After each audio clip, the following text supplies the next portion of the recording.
ഈ എപ്പിസോഡിൽ പ്രധാനമായിട്ടും ചർച്ച ചെയ്യാൻ ഉദ്ദേശിക്കുന്ന 3 ടീമുകൾ, ഒന്ന് കാനഡ, ഒന്ന് ജർമ്മനി, പിന്നെ ഒന്ന് പോർച്ചുഗൽ എന്നുള്ളതാണ്.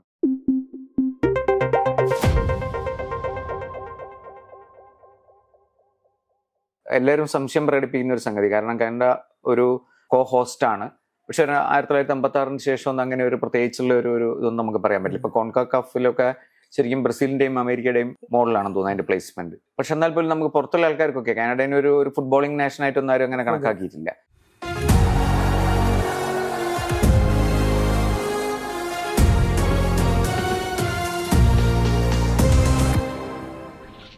എന്താണ് അവരുടെ ഒരു സാധ്യതകൾ? നമ്മളിപ്പോ എനിക്ക് തോന്നുന്നു ഇപ്പൊ കേട്ടിട്ടുള്ളത് നമ്മുടെ അൽഫോൻസോ ഡേവിസ് എന്നുള്ളൊരു കളിക്കാരനെ പറ്റിയാണ്, അല്ലാതെ വേറെ ആരെയും അങ്ങനെ ഒരു പരിചയമുള്ള കളിക്കാരനില്ല. കാനഡയ്ക്കൊക്കെ ഇപ്പൊ പേടിയുള്ള എന്താന്ന്, കഴിഞ്ഞ തവണ ഖത്തറിന് പറ്റിയത് സംഭവിക്കരുതെന്ന്, ഒരു കളിയും ജയിക്കാതെ ആദ്യ റൗണ്ടിൽ തന്നെ പുറത്താവും. സാധാരണ ഈ വലിയ ചരിത്രമില്ലാത്ത ഫുട്ബോൾ രാജ്യങ്ങളാണെങ്കിലും അവർ ഹോസ്റ്റ് ചെയ്യുമ്പോൾ നല്ലൊരു പ്രദർശനം കാഴ്ചവെക്കും. 2002 കൊറിയ സെമിയിലെത്തി, ജപ്പാൻ നോക്കൌട്ട്സിലെത്തി, സൗത്ത് ആഫ്രിക്ക നോക്കൌട്ടിൽ എത്തിയില്ലെങ്കിലും സാമാന്യം നന്നായി കളിച്ചു 2010. അപ്പൊ റഷ്യ 2018. റഷ്യക്ക് പിന്നെ വലിയ ടീമായിരുന്നു. എന്നാലും ഈ ഖത്തറിന്റെ അനുഭവത്തിന് ശേഷം അതെല്ലാവർക്കും ഒരു പേടിയാണ്, അങ്ങനെ ഔട്ടാവരുതെന്ന്. എന്താ വെച്ചാൽ ഒരു ലോകകപ്പ് നന്നായി നടത്തി കഴിഞ്ഞാല് ആ രാജ്യത്തെ ഫുട്ബോൾ കൾച്ചർ തന്നെ, ഇപ്പൊ ജപ്പാനൊക്കെ ഭയങ്കര ശക്തമായ ടീമായത് 2002 ലോകകപ്പിന് ശേഷമാണ്.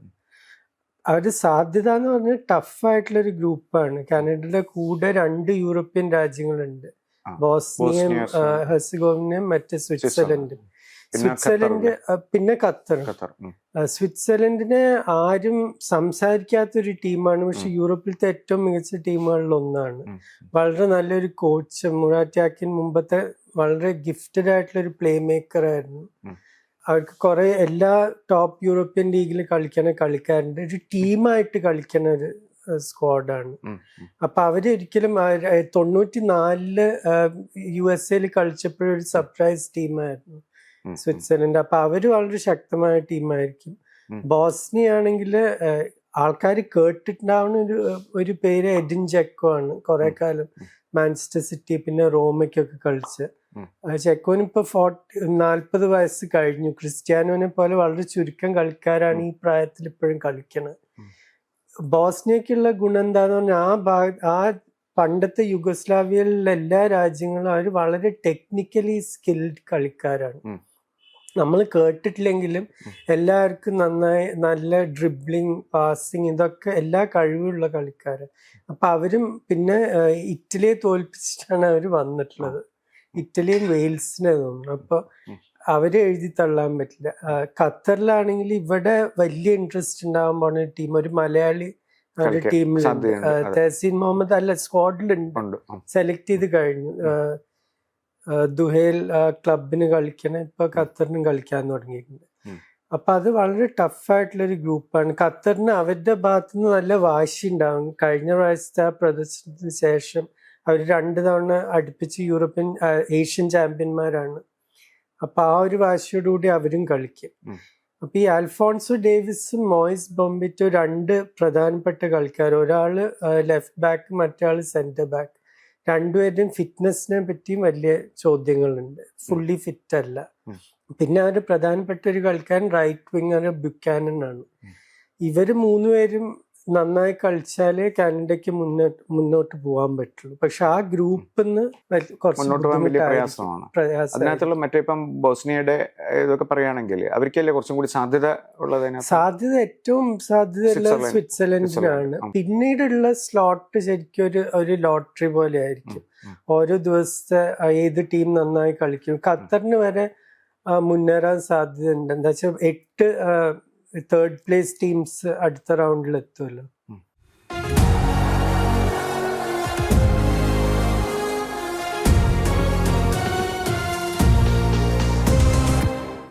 ജർമ്മനിയെ പറ്റി പറയുകയാണെങ്കിൽ, ജർമ്മനി കഴിഞ്ഞ വേൾഡ് കപ്പിൽ ഏതാണ്ട് ഗ്രൂപ്പ് സ്റ്റേജിൽ തന്നെ പുറത്തായ ഒരു ടീമാണ്. പക്ഷെ അതിന്റെ ഒരു പൊട്ടൻഷ്യൽ എന്ന് പറഞ്ഞു കഴിഞ്ഞാൽ വളരെ വലുതായിരുന്നു. കഴിഞ്ഞ പ്രാവശ്യവും അങ്ങനെ തന്നെയായിരുന്നല്ലോ. അപ്പോൾ ഇത്തവണ ജർമ്മനി വലിയ പ്രതീക്ഷകൾ നൽകുന്നുണ്ട് എന്നുള്ള രീതിയിലാണ് പൊതുവെ പലതരം പണ്ഡിറ്റുകളും പറയുന്നത്. ദിലീപ് ജർമ്മനിനെ എങ്ങനെ വിലയിരുത്തുന്നത്? ജർമ്മനി 2014 ശേഷം ലോകകപ്പിലൊന്നും ചെയ്തിട്ടില്ല. 18-ലും 22-ലും വളരെ മോശം പ്രദർശനമായിരുന്നു. നല്ല കളിക്കാരുണ്ടായിട്ട് പോലും. യൂറോസിലും അതെ. ഇപ്പൊ 2016 ശേഷം ശരിക്കും ഒരു മേജർ ടൂർണമെന്റിൽ ജർമ്മനി നന്നായി കളിച്ചിട്ടുണ്ടെന്ന് പറയാൻ പറ്റില്ല. 10 കൊല്ലമായി. അതിന് മുമ്പത്തെ ഒരു തലമുറ എല്ലാ ഫൈനലോ സെമിയോ എത്തിയ ഒരു ടീമായിരുന്നു 2006 തൊട്ട് 16 വരെ. പക്ഷെ ഈ ഒരു കൂട്ടം കളിക്കാരെ നോക്കുമ്പോൾ അറ്റാക്കിംഗ് നിരയിൽ വളരെ മികച്ച കളിക്കാരാണ്. അവർക്ക് ആരെയും തോൽപ്പിക്കാൻ, അവരുടെ ദിവസമാണെങ്കിൽ അവർക്ക് ഏത് ടീമിനെയും തോൽപ്പിക്കാം. പക്ഷെ ഡിഫെൻസീവ് ഇതും മിഡ്ഫീൽഡും നോക്കുമ്പോൾ ഒരു ലോകകപ്പ് ജയിക്കാനുള്ള ടീമുണ്ടോ ചോദിച്ചാൽ എൻ്റെ മനസ്സിലില്ല. ഒരു ക്വാർട്ടറോ സെമിയോ എത്താൻ ഉള്ള ഒരു സ്ക്വാഡ് ഉണ്ട് ജർമ്മനിക്ക്. ഒരു മോസ്റ്റ് ഡിഫൈനിങ് പ്ലെയർ എന്നൊക്കെ പറയാൻ പറ്റിയ ആരായിരിക്കും ഇതിനകത്ത്? ഏറ്റവും പ്രധാനപ്പെട്ട കളിക്കാരാണ് ഞാൻ പറഞ്ഞ മുൻനിരയില്. കായ് ഹാവർട്സ് ആയിരിക്കും സെൻട്രൽ സ്ട്രൈക്കറായി കളിക്കുക. ഹാവർട്സ് വളരെ ഇപ്പോൾ ചാമ്പ്യൻസ് ലീഗ് ഫൈനലിൽ ഗോൾ അടിച്ചു. വളരെ ബുദ്ധിയുള്ള ഒരു കളിക്കാരനാണ്. ആ ഒരു ട്രഡീഷണൽ നമ്പർ 9 അല്ലെങ്കിലും ചാനൽസ് ഓടാൻ പറ്റും, ഹെഡ് ചെയ്യാൻ പറ്റും, ലോങ് റേഞ്ചിൽ നിന്ന് ഗോൾ അടിക്കാൻ പറ്റും. അപ്പം എല്ലാവിധ കഴിവുകളും. പിന്നെ ഈ ഫോർവേഡ് ലൈനും മിഡ്ഫീൽഡും ലിങ്ക് ചെയ്യാൻ നല്ല കഴിവുള്ള കളിക്കാരന്. പക്ഷെ ഹാവർട്സിന്റെ പുറകിൽ കളിക്കണം 3 പേരായിരിക്കും ഏറ്റവും പ്രധാനം. പക്ഷെ ഇതിൽ പ്രശ്നം എന്താ വെച്ചാൽ ലെനർഡ് കാൾ ബായൺ മ്യൂണിക്കിന്റെ ചെറുപ്പക്കാരൻ പ്രതിഭയാണ്. ജമാൽ മൂസിയാല പരിക്ക് കഴിഞ്ഞ് ഇപ്പൊ 1.5 മാസമായിട്ട് കളിക്കാൻ തുടങ്ങിയിട്ടുള്ളൂ. ഫ്ലോറിയൻ വിയർട്സ് ഒരു ആവറേജ് സീസൺ കഴിഞ്ഞിട്ട് വരികയാണ് ലിവർപൂൾ. അപ്പൊ ഇവരുടെ 3 പേരുടെയും കോൺഫിഡൻസ് എങ്ങനെയായിരിക്കും എന്നാണ് സംശയം. കഴിവ് വെച്ച് നോക്കിക്കഴിഞ്ഞാൽ ഇവർ 3 പേരും ടോപ്പ് പ്ലേയേഴ്സ് ആണ്. വളരെയധികം ക്രിയേറ്റീവ് ആണ്. അവർക്ക് ഗോള് സെറ്റപ്പ് ചെയ്യാൻ പറ്റും, അടിക്കാൻ പറ്റും 3 പേരും. പക്ഷെ അവരുടെ കോൺഫിഡൻസ് ലെവൽ എങ്ങനെയായിരിക്കും, ഫിറ്റ്നസ് എങ്ങനെയാന്ന് ആർക്കും. എന്താ വെച്ചാൽ ഇത് 8 മാച്ച് ജയിക്കണം ലോകകപ്പ് ജയിക്കാൻ. അപ്പൊ അതൊരു സംശയം. പിന്നെ പണ്ടത്തെ ജർമ്മൻ ടീംസ് നോക്കിക്കഴിഞ്ഞാൽ എൻ്റെ ജീവിതകാലത്തിൽ എല്ലാ ജർമ്മൻ ടീമിനും ഒരു ഡോമിനന്റ് ഒരു മിഡ്ഫീൽഡർ ഉണ്ടാവും. ലോത്ത മറ്റേസ്, സ്റ്റെഫൻ എഫൻബർഗ്, മത്തായസ് സാമർ, പിന്നെ ബാസ്റ്റ്യൻ ഷ്വൈൻസ്റ്റൈഗർ, ടോണി ക്രോസ്, ഇവരൊക്കെ ലെജൻഡ്സ് ഓഫ് ദി ഗെയിമാണ് ശരിക്കും. ആ ഒരു ലെവലിലുള്ള ഒരു സെൻട്രൽ മിഡ്ഫീൽഡർ ഇപ്പൊ ഞാൻ കാണുന്നില്ല. ഗൊററ്റ്സ്കി ഇപ്പൊ ബായൺ മ്യൂണിക്ക് വിട്ടു കഴിഞ്ഞു. മറ്റേ പാവ്ലോവിച്ച് നല്ല കളിക്കാരൻ, ഇപ്പൊ ഭാവിയിലത്തെ ബായന്റെ ഒരു സ്റ്റാറാണ്. പക്ഷെ ഇപ്പൊ പാവ്ലോവിച്ചിന് അങ്ങനെ ഒരു മിഡ്ഫീൽഡ് കമാൻഡ് ചെയ്യാനുള്ള കളി ഉണ്ടോന്ന് എനിക്ക് തോന്നുന്നില്ല. അപ്പൊ അവിടെയാണ് ഒരു സംശയം. പിന്നെ ഡിഫൻസിലും യൂലിയൻ നാഗൽസ്മാന്റെ എല്ലാ ടീംസിലും ആ ക്ലബ് കോച്ച് ആയിരുന്നപ്പോ ഹോഫൻഹൈമിന്റെ കൂടെയും ബായൺ മ്യൂണിക്കിന്റെ കൂടെയും ഒക്കെ ആൾക്കാർ ചോദ്യം ചെയ്തിരുന്നത് ഈ ഡിഫൻസീവ് സെറ്റപ്പാണ്. നന്നായിട്ടൊരു ഡിഫൻസ് സെറ്റപ്പ് ചെയ്യാൻ പറ്റുമെന്ന്. അപ്പൊ അതില് ആ ബാക്ക് ഫോർ നോക്കുമ്പോൾ ജോഷുവ കിമ്മിക്ക് അല്ലാതെ ഒരു വേൾഡ് ലെവലിൽ കയറാൻ പറ്റുന്ന ഒരു ഡിഫൻഡർ ഉണ്ടോന്ന് ചോദിച്ചാൽ ഇല്ല. ഈ ഗ്രൂപ്പിനകത്ത് പിന്നെ ഇക്വഡോർ ഉണ്ട്, ഐവറി കോസ്റ്റ് ഉണ്ട്. അപ്പൊ ഇത് അവരൊരു ഈസി ഇതാവാൻ സാധ്യതയില്ലല്ലോ, കാരണം തീരെ ഇല്ല. എക്വഡോർ പ്രത്യേകിച്ചും അവർക്ക് മോയിസസ് കായ്സെഡോ ലോകത്തെ ഏറ്റവും മികച്ച ഡിഫൻസീവ് മിഡ്ഫീൽഡേഴ്സ് ഒരാളാണ്.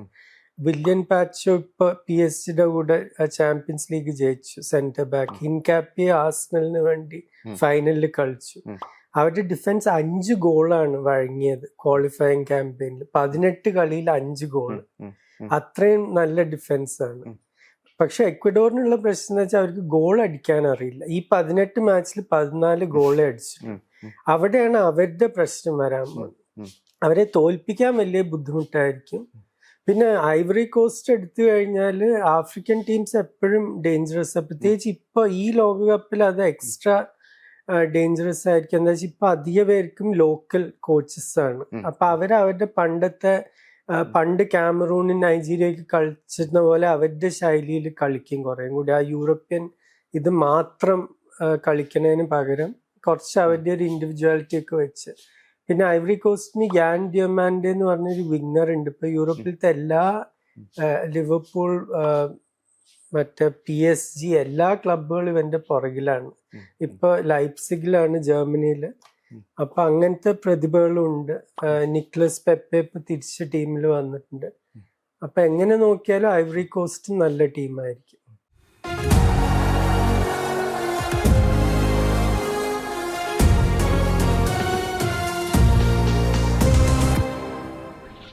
പോർച്ചുഗൽ എന്ന് പറഞ്ഞു കഴിഞ്ഞാൽ നമ്മൾ കേരളത്തിൽ നല്ല ഒരു ഫാൻ ബേസുള്ള ടീമാണ്. നമ്മൾ ഒരു അത്യാവശ്യം പ്രത്യേകിച്ചും കോഴിക്കോട് മലബാർ ഏരിയയിലൊക്കെ പോർച്ചുഗലിന് വലിയ ആരാധകരുണ്ട്. മാത്രമല്ല ഇത്തവണത്തെ വേൾഡ് കപ്പ് എന്ന് പറയുന്നത് എന്തായാലും ഉറപ്പായിട്ടും ക്രിസ്ത്യാനോ റൊണാൾഡോയുടെ അവസാനത്തെ ലോകകപ്പായിരിക്കുകയും ചെയ്യും.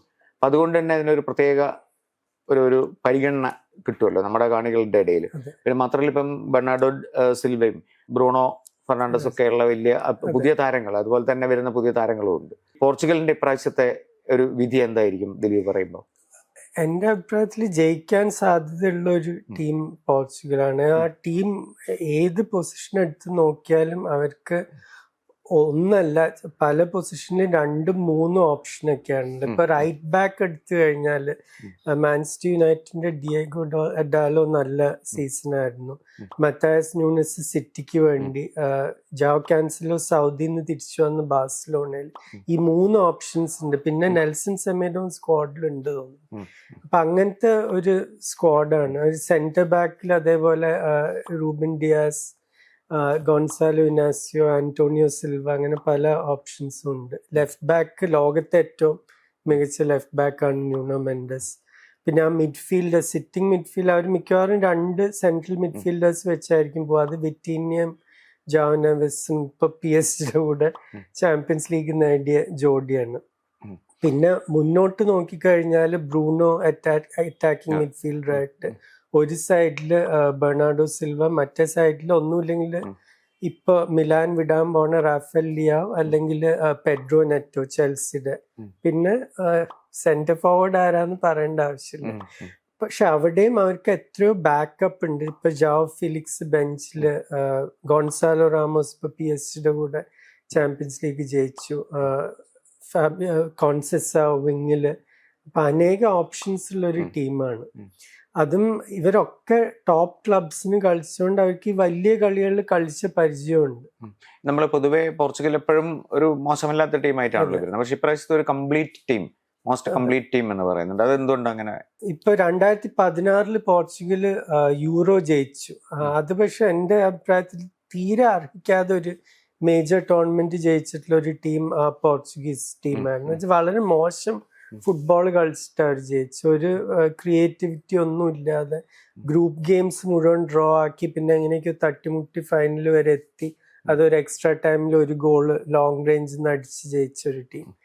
ഇപ്പോഴത്തെ ടീം അങ്ങനെയല്ല. ഇപ്പൊ ഈ ക്രിയേറ്റീവ് ഓപ്ഷൻസ്, ഇപ്പൊ ക്രിസ്ത്യാനോന് പണ്ടത്തെ പോലെ ഓടാനൊന്നും പറ്റില്ല. അത് അവർ പ്രതീക്ഷിക്കണമില്ല. പക്ഷെ ഓടേണ്ട ആവശ്യമില്ല. എന്താ വെച്ചാൽ അത്രയും ത്രൂ ബോളും ഇതും കൊടുക്കാനുള്ള ഇവർക്കൊക്കെ, ഈ ബ്രൂണോ ആയാലും ബെർണാർഡോ സിൽവ ആയാലും ലിയാവോ ആയാലും കോൺസെസാവോ ആരായാലും, പിന്നെ മിഡ്ഫീൽഡിൽ നിന്ന് വിറ്റീനിയം, ജാവോ നെവസ്, ഇവർക്കൊക്കെ ആ ബോൾ കൊടുക്കാനുള്ള കഴിവുണ്ട്. പിന്നെ ഫുൾ ബാക്കിൽ നിന്ന് ന്യൂനോ മെൻഡസും മറ്റേ ന്യൂനസോ ഡാലോ ആരായാലും. അപ്പൊ അത്രയും ചാൻസസ് അവർ ക്രിയേറ്റ് ചെയ്യും. എന്ന് വെച്ചാൽ എല്ലാവരും അറ്റാക്കിംഗ് പ്ലെയേഴ്സ് ആണ്. ഈ റൊണാൾഡോയുടെ ഇതിനകത്തുള്ള പ്രസൻസ് ടീമിന് ഉണ്ടാക്കാൻ പോകുന്ന, നമ്മൾ പറഞ്ഞാൽ ഇപ്പം എല്ലാ സ്ഥലത്തും ഓടിക്കളിക്കാനൊന്നും പറ്റില്ലെങ്കിലും, പക്ഷെ അദ്ദേഹത്തിന്റെ പ്രസൻസ് ഒരു വലിയ ഇതുണ്ടാക്കും. ആ പ്രൊഫഷണലിസം പ്രധാനമായിട്ട് അതിനാണ്. ഇപ്പൊ IPL ജയിച്ചപ്പോ എല്ലാവരും വിരാട് കോഹ്ലിയെ പറ്റി ഇതാണ് പറഞ്ഞത്. ആ ഒരു മാതൃകയാണ് ബാക്കി കളിക്കാർ. You cannot be lose even in practice എന്നൊരു കളിക്കാരൻ ഇന്നലെ പറഞ്ഞു ഒരു അഭിമുഖത്തിൽ. അതുപോലെയാണ് റൊണാൾഡോന്റെ സ്റ്റാൻഡേർഡ്സ് അത്രയും ഹൈ ആണ്. ഇപ്പൊ മാഞ്ചസ്റ്റർ യുണൈറ്റഡിലായിരുന്ന കാലത്ത് ബാക്കി എല്ലാവരും ട്രെയിനിങ് കഴിഞ്ഞ് വീട്ടിൽ പോയി ഭക്ഷണം കഴിക്കുന്ന സമയത്ത് ഇവിടെ ഒരാൾ ഫ്രീ കിക്ക് ആദ്യം പ്രാക്ടീസ് ചെയ്തുകൊണ്ടിരിക്കുകയായിരിക്കും. അങ്ങനെ അല്ലാതെ ആ ലെവലിൽ ഒരു കളിക്കാരനും എത്തില്ല, ആ ഒരു പെർഫെക്ഷനിസ്റ്റ് സ്ട്രീക്ക് ഇല്ലാതെ. അപ്പൊ അത് ബാക്കി കളിക്കാർക്ക് വലിയൊരു ബൂസ്റ്റാണ് ശരിക്കും. ഇതില് മറ്റ് ടീമുകൾ ഇപ്പം കൊളംബിയ ഇതിനകത്താണ് വരുന്നത്, പോർച്ചുഗലിന്റെ ഗ്രൂപ്പിലാണ്. പിന്നെ DR കോങ്കോ, ഉസ്ബെക്കിസ്ഥാൻ. അപ്പൊ ഈ ഗ്രൂപ്പിനകത്ത് എന്തായാലും ഒരു ഡൊമിനന്റ് ടീം പോർച്ചുഗൽ തന്നെയായിരിക്കും. മറ്റ് സാധ്യത കൊളംബിയ പേടിക്കേണ്ട ഒരു ടീമാണ്. കൊളംബിയക്ക് പക്ഷെ നമ്മൾ നേരത്തെ എക്വഡോറിന്റെ പറഞ്ഞതിന്റെ ഓപ്പോസിറ്റ് പ്രശ്നം. അവർ കുറെ ഗോൾ അടിക്കും. അർജന്റീന കഴിഞ്ഞ ഏറ്റവും ഗോൾ അടിച്ച ടീം സൗത്ത് അമേരിക്കയിൽ കൊളംബിയ ആയിരുന്നു. 28 ഗോൾ അടിച്ചു. പക്ഷെ ഏറ്റവും ക്വാളിഫൈ ചെയ്ത ടീംസിൽ ഏറ്റവും ഗോൾ വഴങ്ങിയതും കൊളംബിയാണ്, 18 ഗോൾ. അപ്പൊ സെൻട്രൽ ഡിഫൻസ് ഒക്കെ മുമ്പ് എറിമീനെ ഇവരൊക്കെ ഇംഗ്ലണ്ട് കളിച്ചവരാണ്, ഡാവിൻസൺ സാഞ്ചസ് ഒക്കെ. പക്ഷെ അവര് ഒരു ടൈറ്റ് ഒരു ടീമല്ല. പിന്നെ അവരുടെ ഒരു എക്സ് ഫാക്ടർ എന്താന്ന് പറഞ്ഞാൽ ലൂയിസ് ഡിയാസ് ഇപ്പോഴും ലോകത്തെ ഏറ്റവും മികച്ച ഒരു വിങ്ങറാണ്. അത് ഏത് കളിയും ഒരു 2 മിനിറ്റ് കൊണ്ട് മാറ്റാൻ കഴിവുള്ള ഒരു കളിക്കാരൻ. പിന്നെ വാശിയോടുകൂടി കളിക്കണ ഒരു കളിക്കാരൻ. ബാക്കിയുള്ളവർ കളിക്കുന്നുണ്ടെങ്കിൽ അവരെ കൊണ്ട് കളിപ്പിക്കും, അങ്ങനത്തെ ഒരു കളിക്കാരനാണ്. അപ്പൊ അവര് പേടിക്കേണ്ട ഒരു ടീം തന്നെയാണ്. പിന്നെ ഉസ്ബെക്കിസ്ഥാൻ ഇപ്പൊ ഏഷ്യയിലത്തെ എൻ്റെ അഭിപ്രായത്തിൽ ഏറ്റവും നല്ല ഫുട്ബോൾ സിസ്റ്റം ഉള്ള ഒരു രാജ്യം. എല്ലാ ഏജ് ഗ്രൂപ്പ് ലെവൽസിലും ഇപ്പൊ ഏഷ്യയിൽ ഡോമിനേറ്റ് ചെയ്യുന്ന ഒരു ടീം ഉസ്ബെക്കിസ്ഥാൻ. അവർ ആ ഗ്രാസ് റൂട്ട്സിൽ അത്രയും ഇൻവെസ്റ്റ് ചെയ്തിട്ടുണ്ട്. ഇപ്പൊ ഫൈസ്ലാവ് ഒക്കെ റഷ്യയിൽ കളിക്കേണ്ട ഒരാള്, ഷോമഡൂറോഫ് റോമയില്, പിന്നെ കുസാനോവ് മാഞ്ചസ്റ്റർ സിറ്റിയുടെ കൂടെ. അപ്പൊ അങ്ങനത്തെ ഒരു തലമുറ, അവരുടെ ഒരു ഗോൾഡൻ ജനറേഷൻ ഇപ്പൊ വന്നിരിക്കുകയാണ്. അപ്പൊ അവരെ എഴുതി തള്ളാനൊന്നും പറ്റില്ല. കോങ്കോ പിന്നെ ഇതേപോലെ എത്രയോ 52 കൊല്ലത്തിന് ശേഷം കളിക്കാൻ. മൊബൂട്ടോന്റെ സൈറ ആയിരുന്നു 74 കളിച്ചത്. പക്ഷെ ഇതിലും പ്രീമിയർ ലീഗ് അനുഭവമുള്ള മാഞ്ചസ്റ്റർ യുണൈറ്റഡിന് കളിച്ച ആക്സൽ ട്വാൻസേബെ, വാൻ ബിസാക്ക, ഇവരൊക്കെ ആ സ്ക്വാഡിലുണ്ട്. ന്യൂ കാസലിന്റെ യുവാൻ വിസയാണ് സെന്റർ ഫോർവേഡ്. അപ്പൊ അതിന് നല്ല ടീമാണ്, വളരെ ഫിസിക്കലായിരിക്കും. അവർക്കെതിരെ നമുക്ക് ഒരു ഈസി മാച്ച് ഒന്നും കിട്ടാൻ പോണില്ല കോങ്കോനെതിരെ. അവർ തോൽപ്പിച്ച ടീമുകളും നൈജീരിയയും കാമറൂണിനെയൊക്കെ തോൽപ്പിച്ചിട്ടാണ് ഇതുവരെ എത്തിയിട്ടുള്ളത്.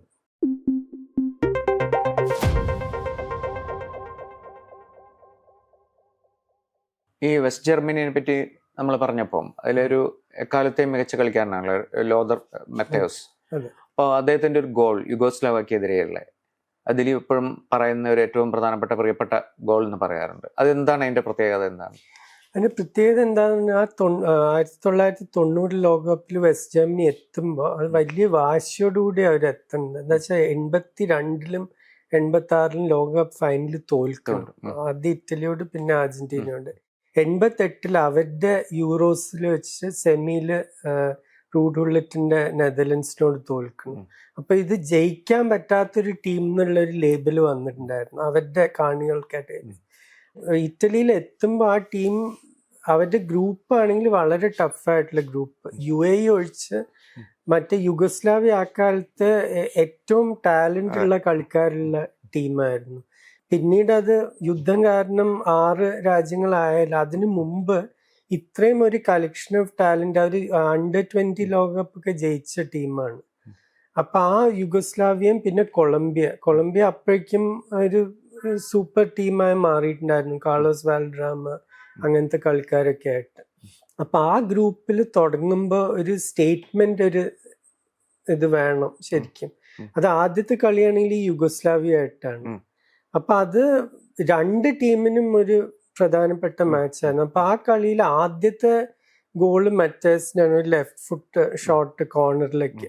പിന്നെ 2-0 പക്ഷെ യുഗോസ്ലാവിയ തിരിച്ചു വരുന്നു. അപ്പൊ എന്നിട്ട് അവര് ഈക്വലൈസറിന് തേടി പോവാണ്.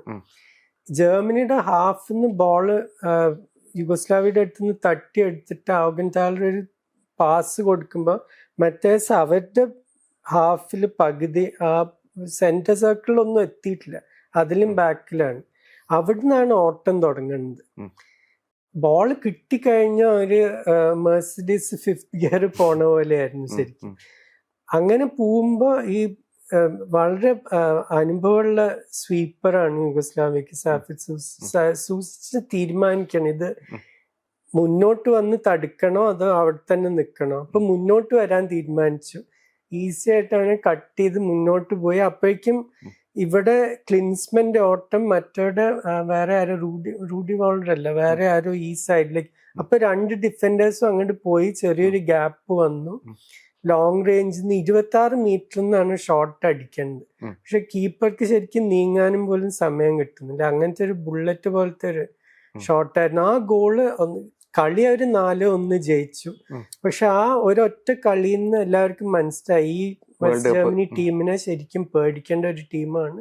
പിന്നെ ഈ ടൂർണമെന്റിന്റെ പ്രധാനപ്പെട്ട കളിക്കാരനും ഈ ലോത്തർ മത്തയസ് ആയിരിക്കുന്നത്.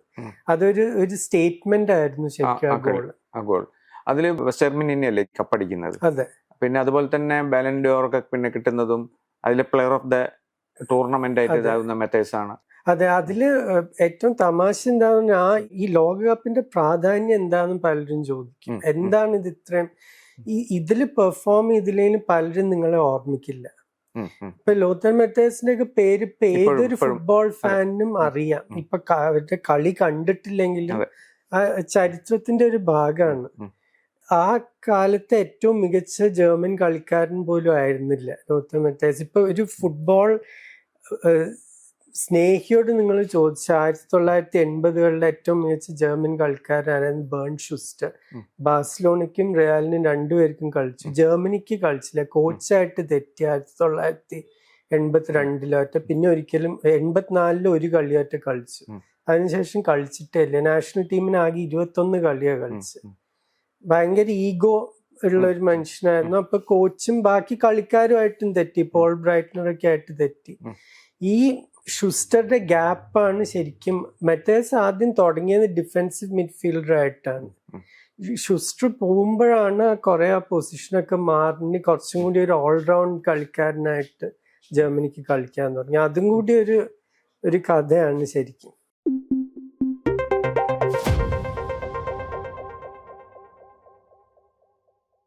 2018 ലോകകപ്പിലെ സ്പെയിനിനെതിരായിട്ട് പോർച്ചുഗലിന്റെ റൊണാൾഡോയുടെ ഗോൾ, അതും വളരെ പ്രധാനപ്പെട്ട ഒരു ഫുട്ബോൾ ചരിത്രത്തിലെ ഒരു ഗോളായിട്ടാണ് കണക്കാക്കപ്പെടുന്നത്. അതിനകത്ത് പോർച്ചുഗൽ ശരിക്കും ഉറുഗ്വെ പുറത്താക്കുന്നുണ്ട്, പിന്നീട് കളിയിൽ ഇല്ല. എന്നാൽ പോലും ഈ ഗോൾ എപ്പോഴും ഇങ്ങനെ പ്രസക്തമാണെന്ന് പറയുന്നുണ്ട്. എന്താണ് ആ ഗോളിന്റെ പ്രത്യേകത? ആ ഗോളിന്റെ പ്രത്യേകത എന്ന് പറഞ്ഞാൽ, ഒന്ന് ഈ രണ്ട് രാജ്യങ്ങൾ ഇന്ത്യ പാകിസ്ഥാനോ ബ്രസീലോ അർജന്റീനോ അല്ലെങ്കിലും വലിയ വൈരാഗ്യമുള്ള ഒരു റൈവലറിയാണ്, തൊട്ടടുത്തുള്ള രാജ്യങ്ങളാണ്. പിന്നെ ഫുട്ബോൾ ചരിത്രം നോക്കിക്കഴിഞ്ഞാൽ യൂറോപ്പിലത്തെ ആദ്യത്തെ സൂപ്പർ ക്ലബ്ബ് റയൽ മാഡ്രിഡ് ആയിരുന്നു. അത് കഴിഞ്ഞിട്ട് വന്നത് പോർച്ചുഗലിന്റെ ബെൻഫീക്കാണ്, യുസേബിയോ കളിച്ചിരുന്ന ബെൻഫീക്ക. അപ്പൊ ആ ഒരു ചരിത്രമുണ്ട്. പിന്നെ സ്പെയിൻ എല്ലാ കാലത്തും ഒരു വലിയ ടീമായി കണ്ടിട്ടുണ്ടെങ്കിൽ പോർച്ചുഗൽ കുറെ കാലം ലോകകപ്പ് കളിച്ചിട്ട് പോലുമില്ല. യുസേബിയോന്റെ 66-ത്തെ ടീമിന് ശേഷം പിന്നെ അവർ 86 വരെ ക്വാളിഫൈ ചെയ്തിട്ട് പോലുമില്ല. അപ്പൊ അങ്ങനത്തെ ഒരു ഇൻഫീരിയോറിറ്റി കോംപ്ലക്സും കുറച്ചുണ്ട്. 2018 വരുമ്പോ എന്താന്ന് പറഞ്ഞാൽ റൊണാൾഡോ പീക്കിലാണ്. 16 പോർച്ചുഗലിന്റെ കൂടെ യൂറോ ജയിക്കുന്നു, 3 തവണ അടുപ്പിച്ച് റയലിന്റെ കൂടെ ചാമ്പ്യൻസ് ലീഗ് ജയിക്കുന്നു. അതും എല്ലാ സീസണും ബക്കറ്റ് കണക്കിന് ഗോൾ അടിക്കുക. അപ്പൊ ആ പീക്കിൽ നിൽക്കണ ഒരു സമയം. അപ്പൊ വലിയ പ്രതീക്ഷയായിരുന്നു.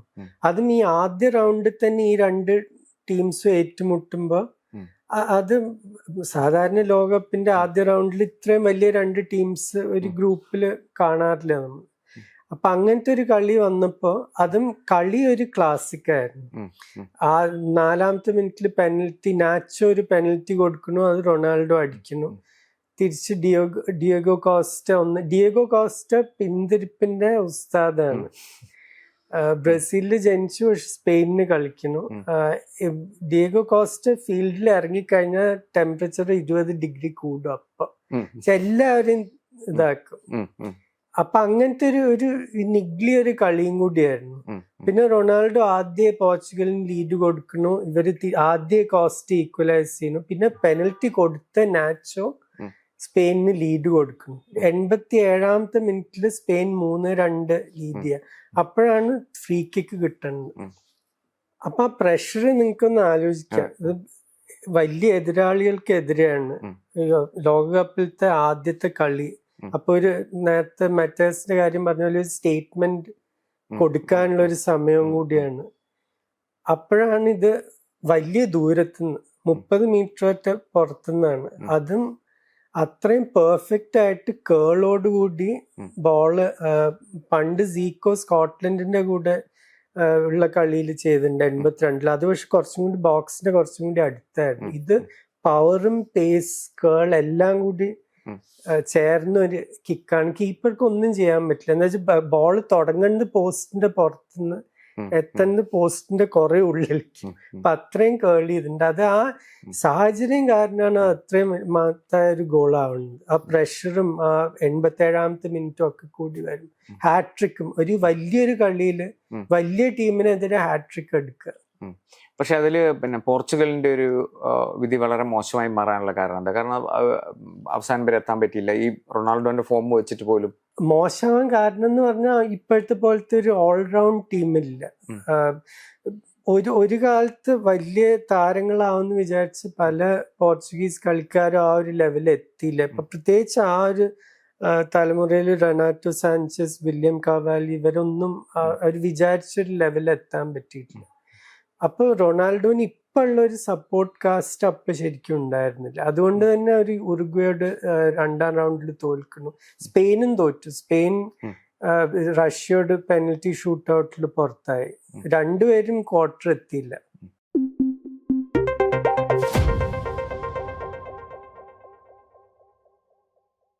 പഴയ കളികളെ പറ്റി പറയുമ്പോൾ 2 തരത്തിൽ പ്രാധാന്യമുള്ള ഒരു കളിയായിട്ട് പലപ്പോഴും പരാമർശിക്കപ്പെട്ടിട്ടുള്ളതാണ് 1982 സെമി ഫൈനൽ. വെസ്റ്റ് ജർമ്മനിയും ഫ്രാൻസും തമ്മിലുള്ള സെമി ഫൈനൽ. ഒന്നത് ഇത്തരം കളികളിൽ ആദ്യത്തെ പെനാൽറ്റി ഷൂട്ട് ഔട്ട് എന്നുള്ള രീതിയിൽ പ്രാധാന്യമുണ്ട്. പിന്നെ ഒരു മെന്റൽ ടഫ്നെസ്സിന്റെ ലോകത്തിലെ ഏറ്റവും മികച്ച ഉദാഹരണമായിട്ടുള്ള കളി എന്നും പറയുന്നുണ്ട്. അപ്പൊ അത് ദിലീപ് എങ്ങനെയാ ആ ഒരു കളീനെ വിലയിരുത്തുന്നത്? പെനൽറ്റി ഷൂട്ട് ഔട്ടിന്റെ കാര്യത്തില് വെസ്റ്റ് ജർമ്മനി ആദ്യം ഇത് അനുഭവിച്ചത് വെസ്റ്റ് ജർമ്മനിയാണ്. 76 യൂറോ ഫൈനലിൽ അവര് ചെക്കോസ്ലോവാക്കിയോട് തോൽക്കുന്നു. അപ്പോഴാണ് ഈ പെനങ്ക പെനൽറ്റി ആദ്യമായിട്ട് അടിക്കുന്നത്. അങ്ങനെയാണ് അവർ തോൽക്കുന്നത്. അപ്പൊ അതിനുശേഷം 6 കൊല്ലം കഴിഞ്ഞിട്ട് ഈ സെമിയിൽ എത്തുന്നു. അത് ഈ 2 ടീമിന്റെയും ആ ലോകകപ്പ് അതുവരെ വളരെ കോംപ്ലിക്കേറ്റഡ് ആയിട്ടുള്ള ഒരു പാത്തായിരുന്നു. ഫ്രാൻസ് ആദ്യത്തെ കളി ഇംഗ്ലണ്ടിനോട് 3-1 തോൽക്കുന്നു. ബ്രയൻ റോബ്സൺ 27 സെക്കൻഡിലൊറ്റ ഗോൾ അടിച്ചിട്ട്. ജർമ്മനി ആണെങ്കിൽ ഏറ്റവും ലോകകപ്പ് ചരിത്രത്തിലത്തെ ഏറ്റവും നൊട്ടോറിയസ് കളി ഓസ്ട്രിയയും ജർമ്മനിയും ഒത്തുകൂടിയിട്ട് അൾജീരിയയെ പുറത്താക്കാൻ വേണ്ടി. അൾജീരിയ ജർമ്മനിയെ തോൽപ്പിച്ചിട്ടുണ്ടായിരുന്നു. പക്ഷെ ഗോൾ ഡിഫറൻസിൽ അവരെ പുറത്താക്കി ഇവര് രണ്ടുപേരും കൂടി കളിച്ചിട്ട്. അപ്പൊ അങ്ങനെയാണ്. പിന്നെ വളരെ ടഫായിട്ടുള്ളൊരു സെക്കൻഡ് റൗണ്ട് സ്റ്റേജിൽ ഇംഗ്ലണ്ട്, സ്പെയിൻ, വെസ്റ്റ് ജർമ്മനി ഒരു ഗ്രൂപ്പിൽ നിന്നാണ് ജർമ്മനി സെമിയിലെത്തുന്നത്. അപ്പൊ അങ്ങനെ വന്നിട്ട് ഇവരുടെ ഏറ്റവും പ്രധാനപ്പെട്ട 2 കളിക്കാര് ബേൺ ഷൂസ്റ്റർ അപ്പോഴേക്കും അന്താരാഷ്ട്ര ഫുട്ബോള് വേണ്ട എന്നുള്ളൊരു രീതിയിലായിട്ടുണ്ടായിരുന്നു. 80ലും 81ലും ബലോൺ ഡോർ ജയിച്ച കാൾ ഹൈൻസ് റുമനിഗ പരിക്കായിട്ട്, ഹാംസ്ട്രിങ് പരിക്കായിട്ട് ബെഞ്ചിലാണ്. അത് ലാസ്റ്റ് റിസോർട്ടായിട്ട് ബെഞ്ചിലിരുത്തിയിരിക്കുകയാണ്. ഫ്രാൻസിനാണെങ്കിൽ അപ്പോഴത്തെ എല്ലാ കാലത്തെയും മികച്ചൊരു മിഡ്ഫീൽഡായിരുന്നു. ആ മാജിക് സ്ക്വയർ ആയിട്ടുണ്ടായിരുന്നില്ല. പക്ഷെ സ്ക്വയറിന്റെ 3 സൈഡ് പ്ലാറ്റിനി, ടിഗന, ജിറസ് അവര് 3 പേരും ആ ടീമിലുണ്ട്. അപ്പൊ അങ്ങനത്തെ ഒരു കളിയായിരുന്നു. ജർമ്മനി ആദ്യം ഗോൾ അടിക്കുന്നു. പിന്നെ ഫ്രാൻസിന് പെനൽറ്റി കിട്ടി, പ്ലാറ്റിനി ഈക്വലൈസ് ചെയ്യുന്നു. പിന്നെയാണ് കളിയുടെ ഡ്രാമ. ഗോൾസ് മാത്രല്ല, ഏറ്റവും ലോകകപ്പിലല്ല ഫുട്ബോളിൽ തന്നെ കണ്ടിട്ടുള്ള ഏറ്റവും വൃത്തിയായിട്ടൊരു ഫൗള്, ഷൂമാക്കറുടെ ഫൗള്. പാട്രിക് ബാറ്റിസ്റ്റോൺ സബ്സ്റ്റിറ്റ്യൂട്ടായി വന്ന ബെർണാഡ് ജെൻജിനിയെ മാറ്റി 50ാം മിനിറ്റിൽ സബ്സ്റ്റിറ്റ്യൂട്ടായി കയറിയ കളിക്കാരനായിരുന്നു ബാറ്റിസ്റ്റോൺ. ത്രൂ ബോൾ വന്നപ്പോ അത് ചേസ് ചെയ്ത് പോയപ്പോ കുങ്ഫു കിക്ക് പോലെ വന്നിട്ട് ഷൂമാക്കർ ലെവൽ ചെയ്തു. 2 പല്ല് പോയി, 3 റിബ് ഫ്രാക്ചർ. ഏറ്റവും മോശം ഫൗള്. ഫുട്ബോൾ അതിലും വൃത്തിയായിട്ട് ഒരു ഫൗള് കണ്ടിട്ടില്ല. എന്നിട്ട് ഒരു കാർഡ് പോലും കൊടുത്തില്ല ഡച്ച് റെഫറി. എന്താ അതിന് കാരണം എന്ന് ആർക്കും അറിയില്ല. എന്നിട്ടും ഫ്രാൻസ് അവസാനത്തെ നിമിഷങ്ങളിൽ ആമറോസിന്റെ ലോങ് റേഞ്ച് ഷോട്ട് ബാറ് തട്ടി തെറിച്ചു പോകണം. എന്നിട്ടാണ് എക്സ്ട്രാ ടൈമിലേക്ക് പോകുന്നത്. എക്സ്ട്രാ ടൈമിന്റെ 3ാം മിനിറ്റിൽ Marius Tresor central defender free kick അപ്പുറത്തുനിന്ന് വരുമ്പോ ബോക്സിന്റെ നടുക്ക് ഒറ്റയ്ക്ക് നിന്നിട്ട് വോൾ ചെയ്തത് ഗോളാക്കണം. ട്രെസോർ ആണെങ്കിൽ ഏറ്റവും മാനസികമായിട്ട് വളരെ ഡൗൺ ആയിരുന്ന ഒരു കാലാണ്. അതെന്താ വെച്ചാൽ അദ്ദേഹത്തിന്റെ കുറെ കാലം സെൻട്രൽ ഡിഫൻസീവ് പാർട്ട്ണർ ആയിരുന്ന ജോൺ പിയർ ആഡംസ് കളിക്കാരൻ അപ്പൊ കോമയിലേക്ക് പോയിട്ടുണ്ട്. അത് മുട്ടിന്റെ സാധാരണ ഒരു ഓപ്പറേഷന് പോയ അനസ്തീഷ്യയില് പ്രശ്നം പറ്റി കോമയിലേക്ക് പോയി 39 കൊല്ലം ആ മനുഷ്യൻ കോമയിൽ കിടന്ന് 2021 മരിച്ചത്. അപ്പൊ അതിന്റെ സങ്കടവും ഇതൊക്കെ കൂടിയായിട്ടായിരുന്നു ട്രെസോർ കളിച്ചിരുന്നത് ആ ലോകകപ്പിൽ. ട്രെസോർ ഗോൾ അടിക്കുന്നു, ഷിറസും ഗോൾ അടിക്കുന്നു. 3-1 98 മിനിറ്റിൽ. അപ്പൊ കളി പോയി എന്ന് എല്ലാവരും വിചാരിച്ചു. എക്സ്ട്രാ ടൈമിലാണ് പിന്നെ 3-3. അപ്പോഴാണ് റുമനിഗ സബ്സ്റ്റിറ്റ്യൂട്ട് ആയിട്ട് ഇറക്കുന്നത്. യൂറോപ്പിൽ തന്നെ ഏറ്റവും മികച്ച സ്ട്രൈക്കർ, പക്ഷെ ഹാംസ്ട്രിങ് പരിക്കാണ്. എന്നിട്ടും റുമനിഗ തന്നെ തുടങ്ങിയ മൂവ് താൻ തന്നെ ഔട്ട്സൈഡ് ഓഫ് ദ ബൂട്ട് ഒരു ഫ്ലിക്ക് ആയിട്ട് ഫിനിഷ് ചെയ്യുന്നു 3-2.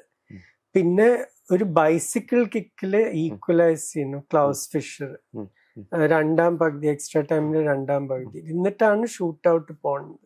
ഷൂട്ട് ഔട്ടിൽ മിസ് ചെയ്യേണ്ട ആദ്യം ജർമ്മനി, യൂലി സ്റ്റീലിക്ക്, സ്പെയിനിൽ തന്നെ റയലിന് കളിച്ചിരുന്ന കളിക്കാരൻ.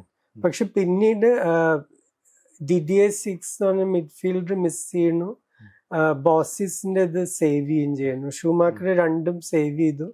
ഹോസ് ട്രൂബിഷ് സെന്റർ ഫോർവേഡ് ഗോൾ അടിച്ച് ജർമ്മനി ജയിക്കുന്നു.